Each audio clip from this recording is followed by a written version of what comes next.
खदशात को दूर करने के लिए मैं अपने नाक़िस इल्म के मुताबिक और एज़ ए 24 करोड़ अवाम में एक पाकिस्तानी और अपने पाकिस्तान और अपने मुल्क का दफ़ा करते हुए मैं वो बातें आपको बताना चाह रहा हूँ। सबसे पहली बात तो दोस्तों ये है कि कुछ दिन पहले एक दहशतगर्द मुल्क इंडिया ने हमारे सिविलियन के ऊपर, आबादियों के ऊपर, मस्जिदों के ऊपर अटैक किया। जैसे ही वो अटैक होता है तो सुबह दिन के वक़्त हमें ये बातें सुनने को मिलती हैं कि हमारा रडार सिस्टम कहाँ था, हमारे रडार ने उनके वो मिज़ाइल पकड़े क्यों नहीं,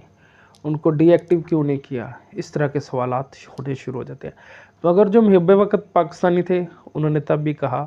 कि हमारी फ़ौज पाकिस्तान ने, हमारे शहीदों ने उस 9 मिनट के अंदर अंदर जिस तरह अपनी पूरी पाकिस्तान की फ़ज़ा को